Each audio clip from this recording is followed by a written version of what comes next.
The night was still, with only the distant twinkle of stars piercing the darkness. In the small rural town of Elwood, people were used to the quiet life, far removed from the chaos and clamor of the city. Little did they know, this particular night was destined to be etched in their memories forever. As the town slept, a young child named Jamie wandered outside, drawn by an inexplicable urge to explore the fields behind his house. Clad in his pajamas, with a flashlight in one hand and his favorite toy, an action figure of an astronaut, in the other, Jamie ventured into the darkness. The wheat swayed gently, whispering secrets to the night as Jamie made his way through the field. Suddenly, a bright light pierced the sky, descending rapidly towards the earth. Jamie, startled yet mesmerized, watched as the object slowed and hovered just above the ground. It was unlike anything he had ever seen. A ship of gleaming metal with lights that danced like stars in a spiral pattern. The ship landed softly, and a panel slid open silently. Out stepped beings that were clearly not of this world. They were tall, their skin shimmering with iridescent scales that reflected the moonlight. Their eyes, large and luminous, surveyed their surroundings before settling on Jamie. The child, filled with wonder rather than fear, stepped forward to greet them. "Hello," Jamie said, his voice steady. The beings responded not with words but with a melody that seemed to echo the hum of the universe. It was clear they communicated differently, through sounds that conveyed emotion and intent. One of the aliens, taller and with scales that sparkled blue, approached Jamie. It extended a hand, and from its palm emitted a soft glow. Jamie, curious, reached out and touched it. A rush of images flooded his mind, visions of distant worlds, stars being born, and galaxies spinning in the vast expanse of space. The connection was overwhelming but exhilarating. Suddenly, Jamie heard footsteps. He turned to see his parents, Sarah and Tom, rushing towards him, panic etched on their faces. As they approached, the aliens stiffened, their melodic tones shifting to a quicker, harsher rhythm. "Jamie!" Sarah cried out, pulling him back. "What are you doing out here? Who are these people?" "They're not people, Mom. They're aliens and they're nice," Jamie protested, trying to break free from his mother's grasp. Tom stepped forward, his expression a mix of fear and fascination. "What do you want with our son?" he demanded, addressing the beings. The aliens communicated again, the melodies more complex and layered. Jamie, still connected by the touch, understood. They were explorers, much like the astronauts Jamie admired, traveling across the cosmos to learn about other worlds. They had not expected to encounter humans. Their mission was one of observation, not contact. But the exchange was cut short. Lights approached, sirens wailed, and soon the area was flooded with government vehicles. Men and women in uniform swarmed the field, weapons drawn. The aliens, realizing the threat, hurried back to their ship. The panel closed, and with a whoosh, the ship lifted off, disappearing into the night sky as quickly as it had arrived. In the chaos, Jamie felt a profound sense of loss. He had touched the stars, only to have them ripped away. His parents clung to him, relieved yet shaken, as the government officials began their barrage of questions. The encounter, brief as it was, had changed Jamie. He knew now that the universe was vast, filled with wonders and beings beyond human understanding. And deep down, he hoped for another chance to reach the stars, to reconnect with the beings who had shown him a glimpse of the cosmos. But as the officials led them away, debriefing them on what they should say and how to describe the event, Jamie realized the encounter might be filed away, dismissed as a child's imagination or an elaborate hoax. Yet, the stars knew the truth, and Jamie held on to that, waiting for the day he could explore the universe, just like the visitors who had briefly entered his life. In the days that followed the alien encounter, Elwood became the center of an unprecedented media frenzy. News vans and reporters crowded the once quiet streets, all eager to catch a glimpse of the young boy who had made contact with extraterrestrial beings. The government set up a perimeter around the field where the spaceship had landed, turning it into a zone swarming with scientists and military personnel. Jamie's life was turned upside down. He was examined by doctors, interviewed by officials, and constantly watched. His parents, Sarah and Tom, tried to maintain a semblance of normalcy, but the constant barrage of attention made it impossible. Jamie, however, seemed unfazed by the chaos. He spent hours drawing intricate pictures of the spaceship and the aliens, his memory of the event vivid and detailed. Meanwhile, the repercussions of the contact began to manifest in unexpected ways. The wheat in the field where the ship had landed started to grow at an alarming rate, its color a vibrant green unlike any seen before. Scientists collected samples, baffled by the genetic anomalies they found. It was as if the alien ship had irradiated the plants with an unknown type of energy, altering their DNA. At the same time, Jamie discovered that the brief interaction with the alien had changed him. He began to hear tones and hums no one else could, especially at night when the world was quiet. These weren't ordinary sounds, but seemed to be communications, distant and fragmented. He realized he was hearing the echoes of the alien language, a residual effect of the telepathic connection he had experienced. As the government increased their surveillance, Jamie felt increasingly isolated. His schoolmates, once close friends, were now either too intimidated or too curious about his experience to interact with him normally. He turned more and more to his drawings and the strange sounds, finding comfort in the remnants of his encounter. One evening, as Jamie lay in bed trying to make sense of the humming in his head, he received a vivid mental image. The blue-scaled alien, its hand outstretched. The message was clear. They were trying to reach him again. Overwhelmed but determined, Jamie snuck out of his house, heading towards the field, now under the cover of darkness. As he approached, the perimeter lights and the hum of generators filled the air, but the wheat field called to him, its stalks swaying in a non-existent breeze.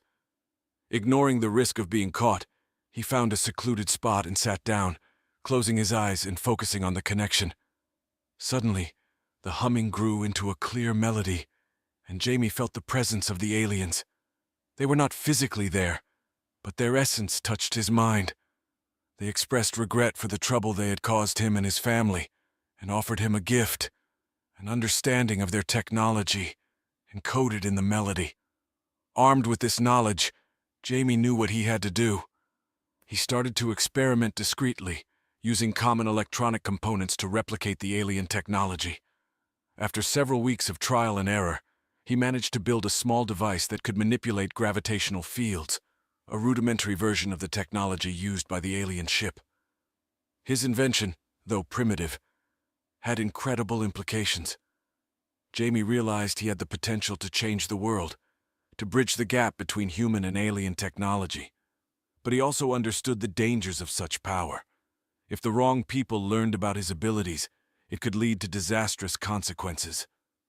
Determined to protect his knowledge, Jamie kept his experiments secret, sharing them only with his parents. Together, they debated what to do with this extraordinary gift. The decision was difficult, balancing the potential benefits to humanity against the risks of misuse.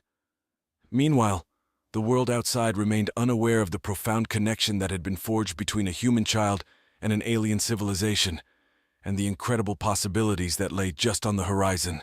As Jamie continued his clandestine experiments with the alien-inspired technology, the effects of the initial encounter escalated. The mutated wheat, now known colloquially as star grain, began exhibiting even stranger properties.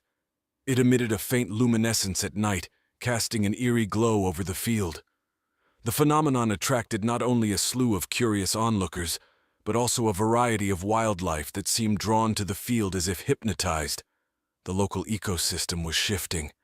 Animals previously nocturnal altered their habits, becoming active in the glowing light of the star grain. Observations noted that some of the wildlife developed atypical behaviors and physical changes, such as enhanced speed or unusual coloring, likely influenced by the same mysterious energy that had altered the wheat. Meanwhile, the government, aware of Jamie's unique connection to the incident, kept a discreet but constant watch over him. Agents in plain clothes mingled in the town, their eyes sharp for any signs of unusual activity. However, Jamie was meticulous in his work, conducting his experiments deep in the night when the watchful eyes were least attentive. One night, as Jamie was fine-tuning his device, a contraption he believed could mimic the communication patterns of the aliens, his actions inadvertently triggered a signal that was much stronger than he intended. The pulse radiated out from his workshop, passing unnoticed by human senses but detectable by certain technological instruments. Within hours, a black SUV arrived at Jamie's house. Men in suits met with Tom and Sarah, their demeanor not unfriendly but firm. Jamie, watching from the shadows, understood they were there because of the signal.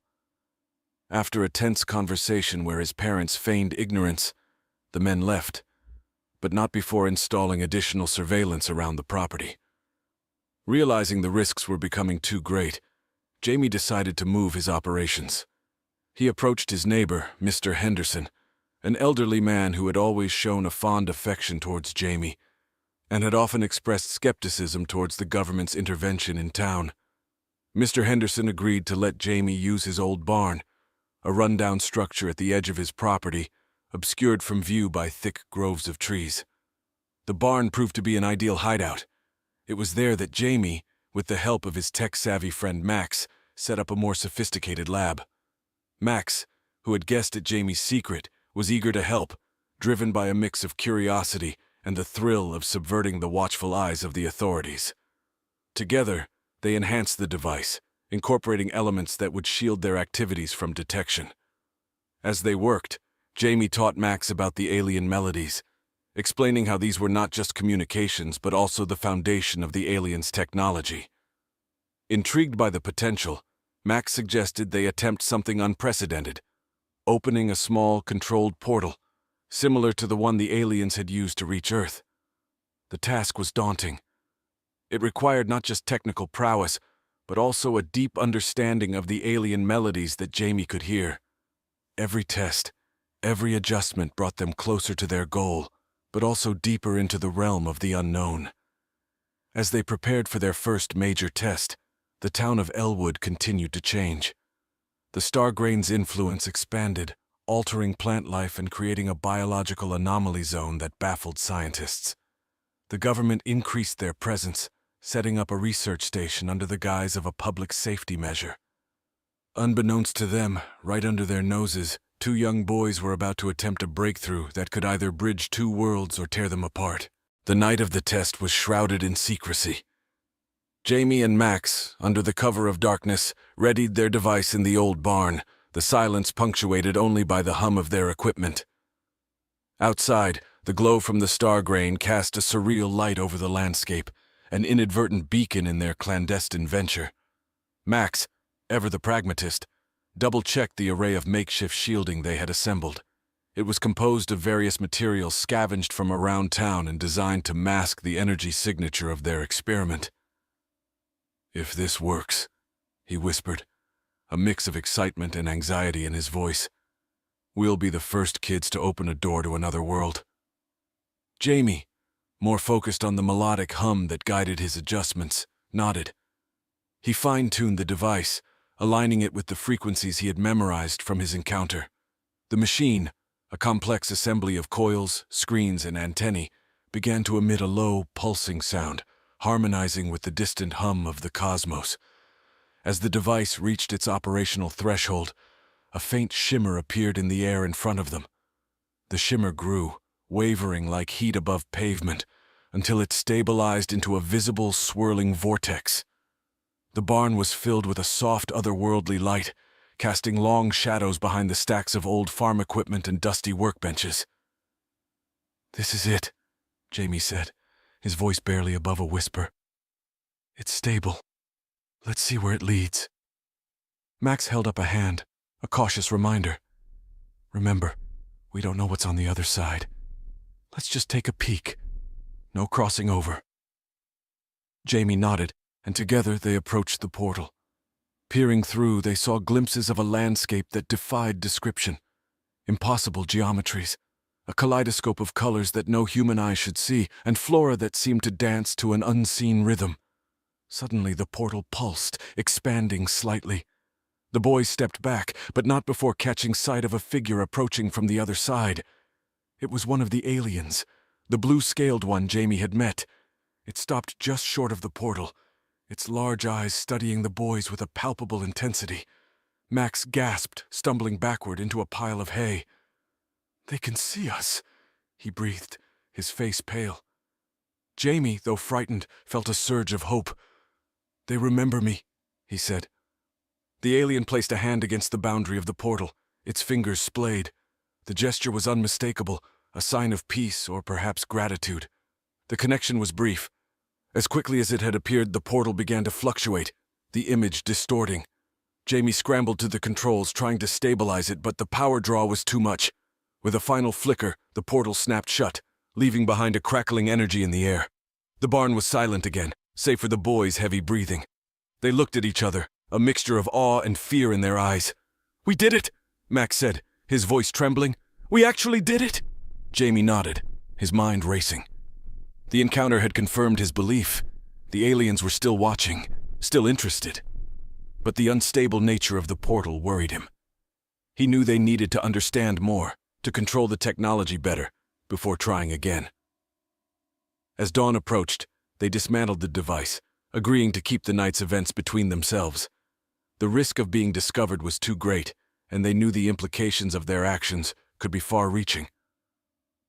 Back at home, Jamie lay in bed, the morning light creeping through his curtains.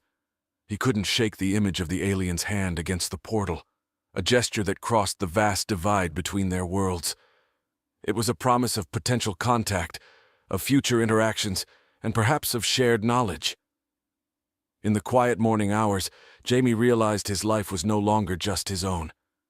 He carried a responsibility not just to his town or to humanity, but to the bridge of understanding between two vastly different civilizations. With this knowledge, he drifted into a restless sleep, the weight of worlds resting on his young shoulders. In the wake of the portal experiment, tension in Elwood escalated. The peculiar properties of the star grain had attracted a government research division that cordoned off larger sections of the town, declaring them as areas of special scientific interest. Residents murmured about the intrusive presence, but few dared to challenge the officials who patrolled their streets with an air of detached authority. Jamie and Max watched these developments with growing concern. The more the authorities tightened their grip, the more precarious their own secret endeavors became. Despite the risks, they continued their experiments, driven by a sense of urgency. Jamie felt an unspoken deadline looming, a feeling that whatever window they had to make meaningful contact was closing fast. As they worked to refine the portal technology, Jamie honed his ability to interpret the alien melodies, his connection growing stronger each night. These weren't just random sounds, but a language, complex and beautiful. He documented everything, filling notebooks with patterns and theories. Max, meanwhile, focused on the practical applications. He scavenged for parts, repurposing old electronics and enhancing their makeshift lab with better security measures. They knew the government's surveillance had intensified. Unmarked vehicles often lingered near Jamie's house, and unfamiliar faces appeared too frequently in town to be coincidental. One afternoon, as Jamie walked home from school, he noticed a new face, a woman observing him from across the street. She wore a nondescript suit, and her gaze was sharp, too focused to be casual. Jamie quickened his pace, a knot of anxiety tightening in his chest. He realized that their activities might soon be exposed. That evening, Jamie shared his concerns with his parents. Sarah and Tom listened gravely, the weight of their son's secrets pressing heavily on the room. They debated moving, escaping to somewhere the government might not find them so easily. But the logistics were daunting. Where could they go that the reach of this shadowy interest wouldn't eventually find them? Instead, they decided to contact Mr. Henderson again, asking if he could provide a more permanent shelter. The old man agreed without hesitation, his own distrust of the increasing government presence making him a staunch ally. He began outfitting his barn more substantially, turning it into a fortress of sorts, equipped with jamming devices and surveillance countermeasures. Days turned into weeks, and the duo's efforts began to bear fruit. They successfully opened the portal multiple times, each instance more stable than the last. They hadn't seen the blue-scaled alien again, but they captured glimpses of the alien world, its vibrant ecosystems and towering structures, a stark contrast to their small town. One night, as they were about to initiate another test, the barn's security alarms blared. Jamie and Max froze, the familiar hum of the portal device a stark background to the piercing sirens. Peering out through a small concealed window, they saw headlights approaching, cutting through the darkness towards the barn. "It's now or never," Max said, his voice barely above a whisper. "We have to go through." Jamie hesitated, the enormity of the decision paralyzing him. To step through the portal was to leave everything behind. His family, his home, his world. But as the sounds of the approaching vehicles grew louder, he realized there was no other choice. Their discovery would end everything anyway. With a determined nod to Max, they activated the portal for what they intended to be the last time. The swirling vortex stabilized into a clear window to another world. Taking a deep breath, and with one last look at the barn that had become their sanctuary, they stepped through the portal, vanishing just as the doors burst open and government agents stormed the building. The world they emerged into was breathtaking, a landscape so alien and yet oddly welcoming. The air vibrated with the melody of the universe, a song that now felt like a call home. As they looked around, unsure of what awaited them, they realized their journey had only just begun. Jamie and Max emerged into the alien landscape, their senses overwhelmed by the riot of colors and sounds that greeted them. The sky stretched out in a vast dome, tinged with hues of violet and a deep iridescent blue, unlike any sky on Earth. The ground underfoot was soft, spongy, and speckled with small, luminescent plants that lit their path forward. As they ventured deeper into this alien world, they found themselves in a forest of towering structures reminiscent of plants, yet metallic, their surfaces smooth and cool to the touch. These structures swayed gently, responding not to wind. There was none, but seemingly to the same melodic hum that pervaded the atmosphere, a sound that Jamie now understood was an integral part of this world's existence. They had not walked far when they encountered the beings of this planet once more. The blue-scaled alien who had first met Jamie appeared with what seemed like a welcoming party. The aliens approached slowly, their movements synchronized with the harmonic frequencies that filled the air, a form of communication and perhaps even thought. The reunion was a mixture of joy and solemnity. The aliens conveyed their messages through melodies that Jamie could comprehend, thanks to his deep connection formed back on Earth. They expressed their gratitude for the courage shown by the boys, explaining that their arrival was a significant event, long foretold in their culture, a first step towards a broader exchange between their species. Jamie and Max learned that the portal's creation had not been entirely unseen or unintended from the aliens' perspective. It was revealed that the encounter with Jamie had been a catalyst, a test of sorts, to gauge humanity's readiness for contact. Their successful return was proof that Jamie's world was ready for the next steps in what would be a complex, careful integration of knowledge and technology. The aliens guided them through their world, showing them cities that defied earthly architecture, technologies that harnessed the power of the cosmos in ways that seemed magical to human eyes. They visited libraries that stored knowledge not in books, but in crystals that resonated with memories and information. Jamie and Max spent what felt like months, but were unsure of the exact passage of time, learning and sharing. They discussed potential futures, the possibilities of interstellar travel, and the ethical implications of such profound interaction between worlds. The aliens were patient, their long lifespans giving them a perspective on time and development that humans rarely considered. When the discussion turned to the possibility of returning to Earth, the boys were torn. They had come to feel at home in this strange, beautiful place, yet they missed their families and their planet. The aliens, understanding this conflict, offered a solution. They proposed establishing a more stable, controlled link between the worlds, a bridge that would allow the exchange of knowledge and visits without risk or fear of exploitation. With heavy hearts but renewed purpose, Jamie and Max agreed to return to Earth to be part of this new bridge. They were equipped with devices that would allow them to communicate and return at will, tools that they would use to help prepare humanity for what was to come. Their return was quiet, unnoticed by the chaos that had once swirled around their disappearance. They found their families, who had been told of a government cover-up, that the boys had been part of a secret experiment now concluded. While partially true, the full story was far more wondrous.